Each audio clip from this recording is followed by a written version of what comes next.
I was 8 years old when my world shattered. It was a warm evening, the kind where the sun painted the sky in soft shades of pink and orange. I remember sitting in the back seat, my small hands clutching my stuffed rabbit as we drove down the familiar road to Grandma's house. I wasn't scared. I loved visiting Grandma. She always had fresh cookies waiting, always greeted me with a warm hug that smelled like lavender and old books. But that night was different. When the car pulled up in the driveway, my mother turned in her seat, her expression tight. "We just need some time to figure things out," she said softly, avoiding my eyes. "Be good for Grandma." That was it. No long explanation. No goodbye hugs. Just those words, spoken too carefully, like she had rehearsed them in her head 100 times. I nodded, too young to understand the weight of what was happening, too trusting to believe anything other than what she had told me. I climbed out of the car, my little backpack slung over my shoulder. Grandma stood at the front door, smiling warmly, but something in her eyes told me she already knew. She knelt and pulled me into her arms, but I barely registered it. My parents' car was already backing out of the driveway. "Wait!" I shouted, my voice rising in panic.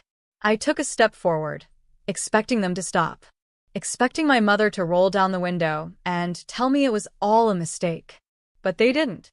The car turned onto the road, and within seconds, they were gone. I stood frozen, staring at the empty street, my heart pounding. They would come back. They had to. This was just temporary. It had to be. That night, Grandma made my favorite dinner, trying to cheer me up, but I barely touched my food.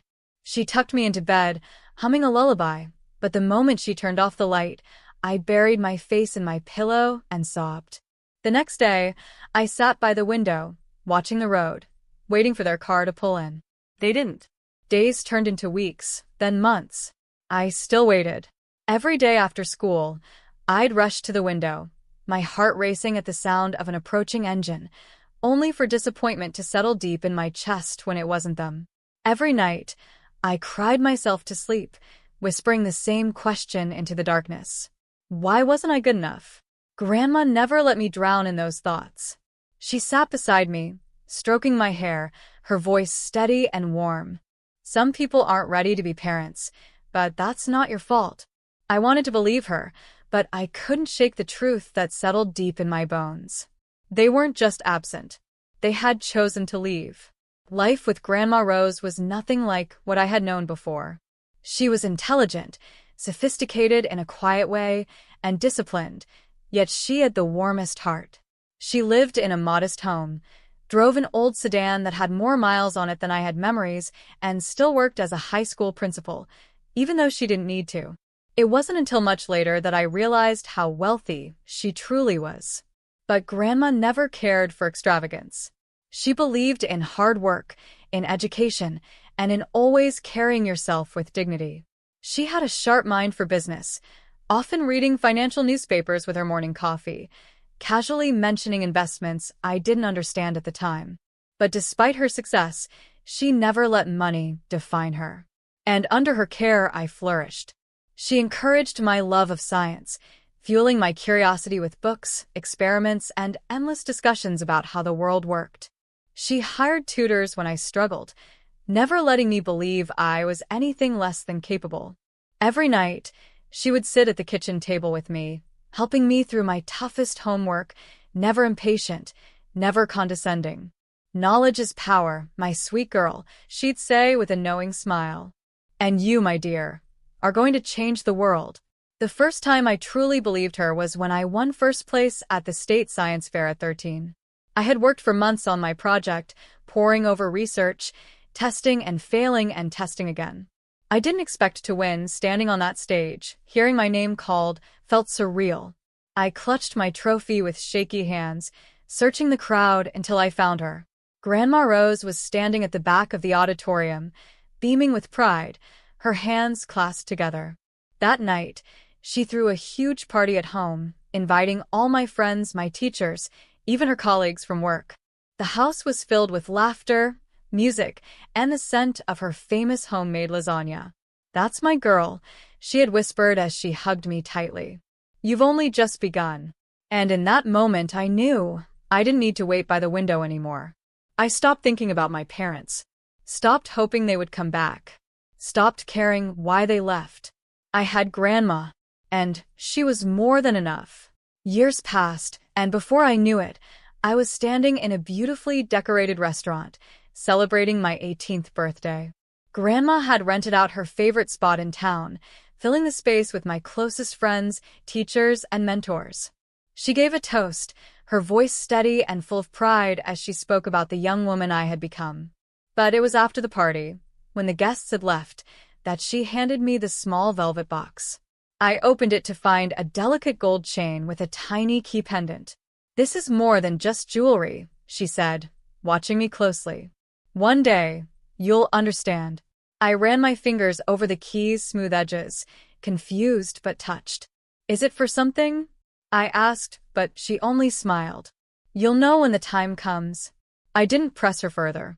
At the time, I had no idea that this would be our last celebration together. No idea that just 3 months later, everything would change again. I never thought I'd lose her so soon. The call came in the middle of the afternoon. I had just finished a class project when my phone buzzed. I almost didn't answer, thinking it was one of my friends. But the moment I heard the voice on the other end, my world stopped. "Emma, it's about your grandmother." By the time I reached the hospital, she was already gone.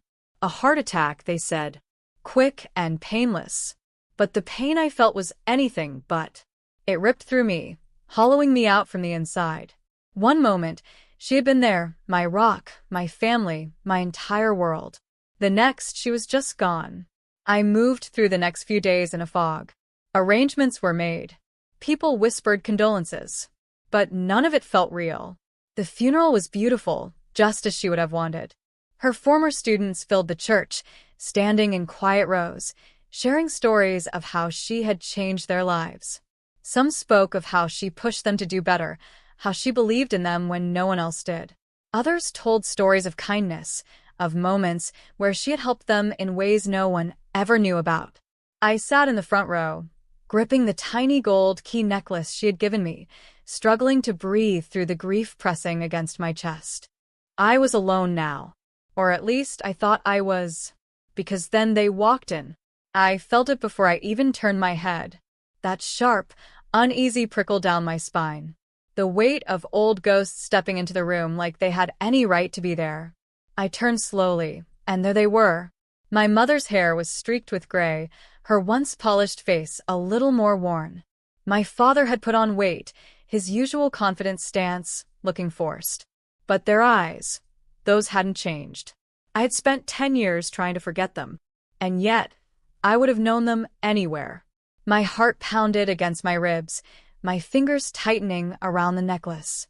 They moved toward me with practiced concern, faces arranged into careful masks of grief. "Emma, sweetheart," my mother murmured, reaching for my hand.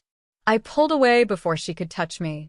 "We came as soon as we heard," my father added, shaking his head solemnly, as if he had the right to grieve her. "We're so sorry about your grandmother." I couldn't speak, couldn't breathe. For 10 years, I had waited by the window.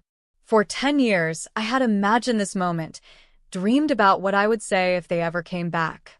But now that they were standing in front of me, all I felt was rage. "You'll come home with us, of course," my mother continued, her voice turning slightly firmer. "You're still a minor for a few more months. And we're your legal guardians." The air drained from my lungs. I barely managed to get the words out. "I'm not going anywhere with you." My mother's expression hardened. "Emma, don't be difficult. We are your parents. You have no choice in this matter." A familiar coldness settled over me. This was it. They hadn't come for me. They had come for what Grandma had left behind. But before I could respond, another voice cut through the tension. Actually, a deep voice interrupted. "She has every choice." We all turned. A tall man in an expensive suit stepped forward, holding a leather briefcase. He was calm, composed, like he had been expecting this exact moment. "I'm James Morrison, Rose Montgomery's attorney, and we need to have a conversation about her will." For the first time since my parents had walked in, I saw something shift in their expressions. Greed. My mother's eyes flickered with poorly concealed interest. My father straightened his tie, glancing at the briefcase. They didn't even try to pretend they were here for me anymore. James Morrison gave them a polite, professional smile. Let's step into a private room.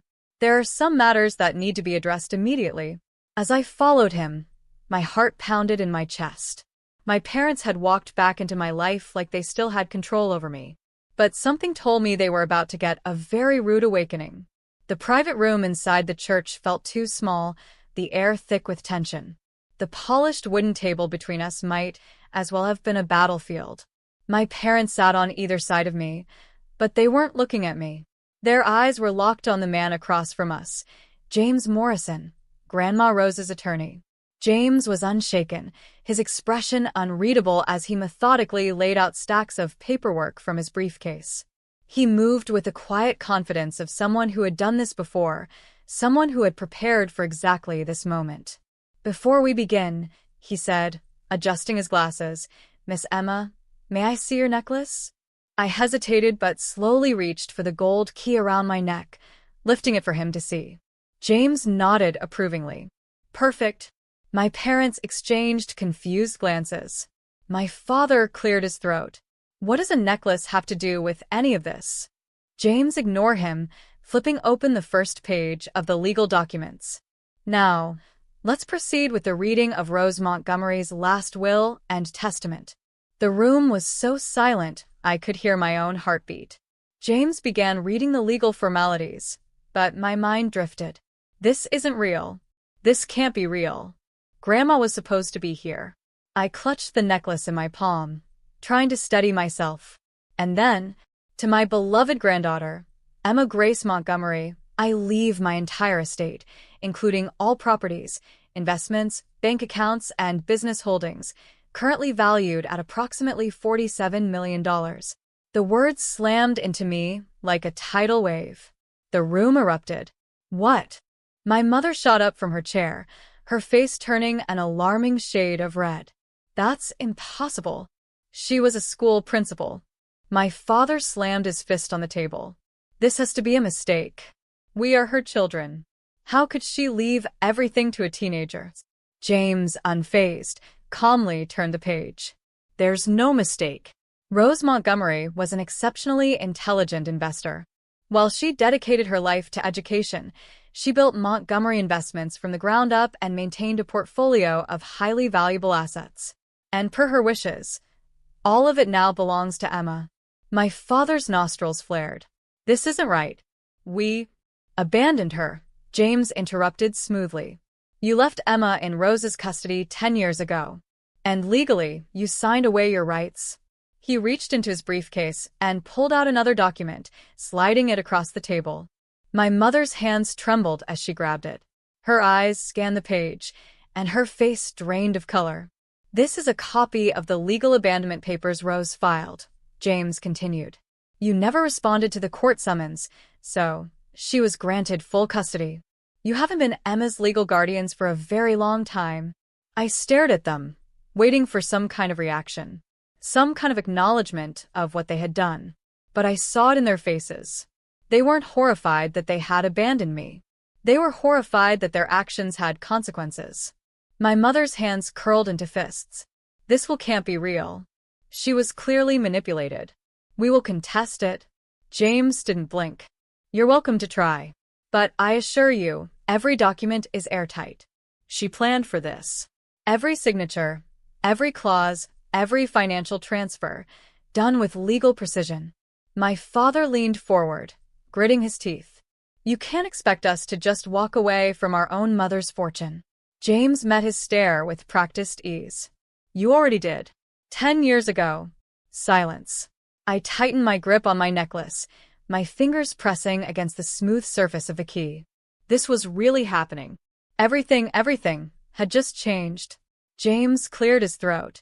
"Additionally, the will specifies that Emma is to be legally emancipated immediately. A trust has been established in her name to ensure financial security." My mother shook her head, her voice sharp. "She's just a child. She doesn't know how to handle this kind of money." That's exactly why Rose spent years preparing her, James countered. And why she made sure neither of you would ever have access to a single cent. My mother's face twisted with fury. You don't understand what you're doing, Emma, she hissed, her tones suddenly sickly sweet. Let us help you. We're family.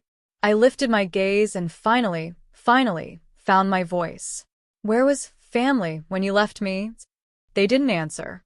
Where was family for the past 10 years while Grandma raised me? My voice shook, but I didn't back down. You didn't come here for me. You came here for the money. My father exhaled harshly. We made mistakes, but we're here now. We can make things right. I let out a hollow laugh. Make things right. I pushed back my chair and stood, my hands still clenched into fists. You think you can just walk back into my life because there's money involved? That I'd let you? Their silence was answer enough. James straightened his papers, his expression unreadable. There's one more thing. I turned as he slid a sealed envelope toward me. Rose left you a letter, he said gently. She asked that you read it alone. I swallowed hard, reaching out with trembling hands. The weight of the envelope felt heavier than anything I had ever carried. I turned without another word, walking toward the door, leaving my parents behind. Because they had already left me once. And I wasn't going to let them do it again. I sat alone in one of the empty church pews, the letter trembling in my hands. The voices from the private room were muffled now, distant, just background noise to the storm raging inside me. I traced my fingers over the envelope, my name written in Grandma's familiar handwriting. I wasn't ready. I didn't want to see her words on paper instead of hearing them from her lips. But she had left this for me, knowing this moment would come. Taking a deep breath, I opened it. My dearest Emma, if you are reading this, then I am gone. And if I know your parents at all, they have already shown up, pretending to care, pretending to grieve. I wish I could spare you from this, but there are things you need to know. You always wondered why they left. I saw it in your eyes, the way you waited by the window, the way you asked fewer and fewer questions as the years went on. I never wanted to burden you with the truth, but now it is time. Your parents didn't just leave you, Emma. They tried to steal everything from me. My breath caught in my throat. I forced myself to keep reading. Years ago, they thought they could outsmart me. Your father, my own son, and your mother tried to transfer all my assets to their names while I was on a business trip. They assumed I was nothing more than a naive school principal, unaware of how to handle my own finances. They thought I would notice. But I did. When I confronted them, I gave them a choice. They could stay, live modestly, work hard, rebuild their lives with integrity. Or they could leave and get nothing. They chose money, Emma. They chose money over their own daughter. Tears blurred my vision. My fingers clenched the letter so tightly, it nearly tore. All these years, I had blamed myself.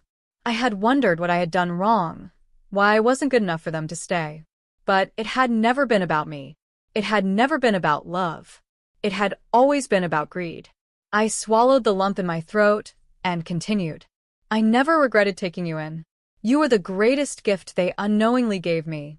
Watching you grow, seeing your kindness, your strength, your brilliance, I knew I had to protect you from them. That is why I never told you about the money. I wanted you to grow up knowing the value of hard work, of perseverance, of building something for yourself. But now you must know the truth. They will try to manipulate you. They will lie. They will pretend to care. Do not believe them. You are stronger than they know. You are a Montgomery woman, and we don't break easily. All my love, Grandma Rose. I sat there, the letter trembling in my hands, my heart pounding in my chest. The truth crashed over me in waves. They hadn't just abandoned me. They had tried to steal from their own mother. And when they couldn't, they had walked away, leaving me behind like an afterthought. Not because they were struggling, not because they had no choice, because money meant more to them than their own child. A sharp, bitter laugh escaped me. They thought they could walk back into my life and take what wasn't theirs. They thought I would be weak, desperate for the love I had once begged for. But Grandma had seen this coming. She had prepared me for this moment. I wiped my tears, straightened my back, and clutched the key around my neck. I had spent 10 years waiting for them. But now, it was time for them to watch me walk away. They didn't give up easily. For months, my parents tried everything to take what wasn't theirs. They hired lawyers to contest the will. Dismissed. They claimed Grandma Rose was mentally unfit when she wrote it. Proven false. They even attempted to argue that I, at 18, was too young to manage such wealth. Legally irrelevant. Every single time they hit a wall. Because Grandma had planned for this. Her will was airtight. Every document had been filed perfectly, every clause backed by years of legal preparation. There were no loopholes, no weak spots. And yet, my parents still refused to accept it. Their final act of desperation came 3 months later. They stormed into Montgomery Investments, demanding to be heard. I was in a meeting when security called, asking what I wanted to do. I should have told them to escort my parents out, but something inside me told me to end this myself. I stood tall as I walked down to the lobby, stepping out of the elevator in a tailored navy suit, one of Grandma's favorites that I'd claimed as my own. The key necklace sat against my collarbone, a silent reminder of who I was now. They saw me immediately. "You can't keep us out," my mother snapped, her voice echoing through the marble walls.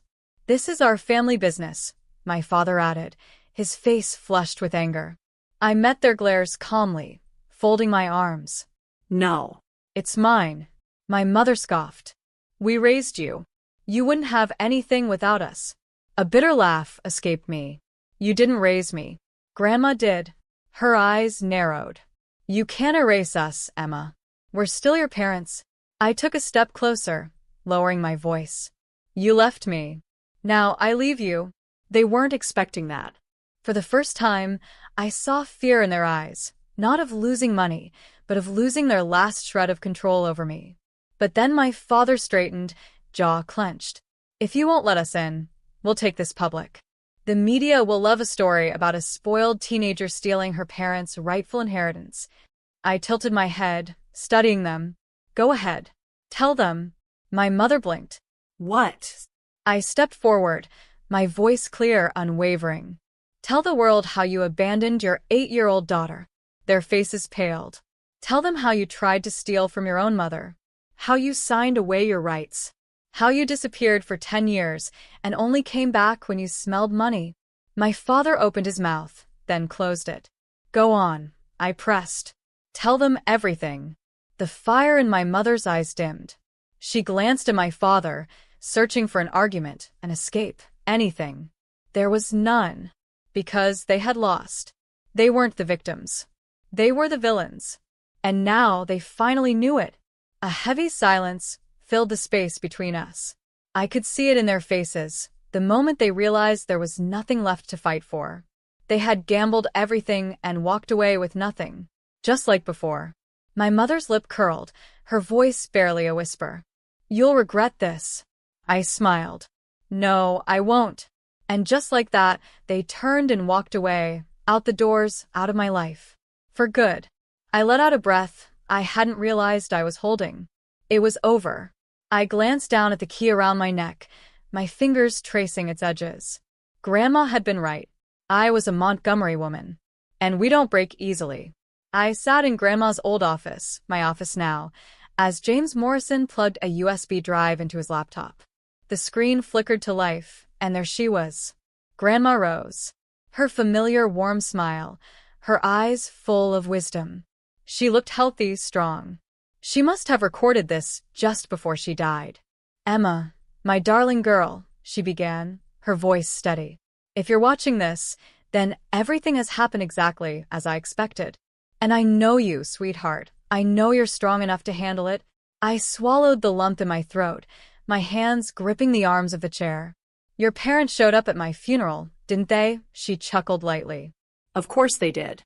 "They thought they could take what was never theirs to begin with." Tears welled in my eyes, but I refused to blink. "But I didn't leave you just money, Emma. I left you a mission." The video cut to images of children, smiling, laughing, playing. "I built the Montgomery Foundation in secret, using our wealth to help abandoned and neglected children. And now it's yours." You'll be its director. You'll decide how many lives we change. I press my hand against my chest, the weight of the key necklace grounding me. Use our fortune for good, Emma. Not to hoard, not to control, but to lift others up. That is our true legacy. The screen went black.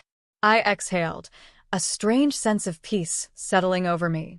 For months, I had been preparing for battle, standing my ground against parents who never deserved that title. Now it was time to build something bigger than them. The weeks that followed were a whirlwind. I officially took control of Montgomery Investments, meeting with board members who had worked with Grandma for years. They were skeptical at first, a teenage girl running a multi-million-dollar empire? But the moment I walked into the boardroom wearing Grandma's old principal's blazer, I saw the knowing smiles on the faces of those who had known her best. They saw her in me. I wasn't just an heiress stepping into wealth. I was a Montgomery woman. Some things I chose to keep the same. Grandma's old Toyota still sat in my garage, even though I could afford any car I wanted. I couldn't bring myself to sell it. It reminded me of where I came from, of the woman who had built an empire but chose to live simply. Because true wealth isn't about what you own. It's about what you do with it. And as I signed the first round of scholarship approvals for abandoned children, I finally understood. I wasn't just Grandma's heir. I was her legacy.